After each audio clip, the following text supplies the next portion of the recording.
Jadi ada satu keluarga yang tinggal di Jakarta. Keluarga ini tuh lumayan berada dan punya satu rumah besar yang emang ditempatin sama mereka rame-rame. Keluarga ini terdiri dari seorang kakek, dia punya 2 anak. Nah, 2 anak-anaknya ini tuh udah pada nikah dan punya anak. Jadi kakek ini tuh punya 2 anak dan 1 cucu dari anak pertamanya. Kebayang gak? Bayang.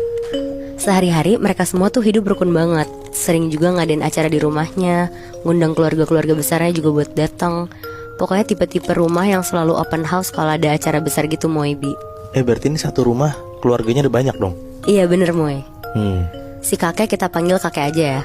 Anak-anaknya namanya Bagus sama Bima. Cucunya itu tuh anaknya Bagus namanya Lita. Kakek tuh tipe kakek yang adil sama anak-anaknya dan sayang banget sama cucu satu-satunya. Apalagi Lita itu masih SD umur 7 tahun, jadi masih kecil dan sedekat itu sama kakek. Sampai akhirnya di umur 80 tahun kakek meninggal karena sakit. Bagus, Bima sama istri-istrinya termasuk Lita tuh sedih banget. Mereka terpukul karena kehilangan kakek. Di hari kakek meninggal, Bagus dan Bima tuh sibuk ngurusin pemakaman kakek.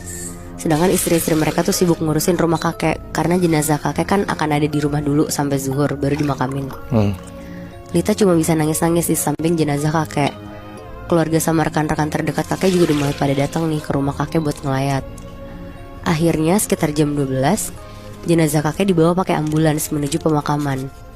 Hari itu tuh lagi terik banget, semua keluarga juga datang ke pemakaman kakek. Dan ketika prosesi pemakaman selesai, Bagus, Bima, istri-istrinya dan Lita balik ke rumah. Mereka ngejamu tamu yang makin ramai datang sambil nyiapin untuk pengajian malam nanti. Sekitar jam 7 malam, pengajian mulai, semua berdoa buat kakek. Setelah pengajiannya selesai, ada satu teman Bagus nyamperin Bagus, namanya Rina. Dia ngobrol sama Bagus, ngomongin kakek, sampai-sampai Rina itu tuh nawarin Bagus untuk ngejual rumah kakek dan hasilnya bisa dibagi sama Bima. Jadi emang Rina ini tuh emang agent properti, dan dia tuh nawarin Bagus untuk ngejual rumah kakek karena rumahnya kakek tuh lokasinya strategis, gede, dan kebetulan harga properti pada saat itu juga lagi naik dan bagus. Anjing, agak kurang ajar ya. Di hari H pemakaman baru meninggal langsung ditawarin gitu anjing. Iya benar, Bi. Jadi kayak nyari kerja ya. Terus jadi Rina tuh nawarin biar Bagus dan Bima gak kehilangan kesempatan ini. Ditambah ternyata Rina udah punya klien yang lagi nyari rumah di daerah rumah kakek dengan luas tanah yang hampir mirip sama rumah kakek juga. Ngedenger itu Bagus yang lagi berduka cuma iya-iya aja.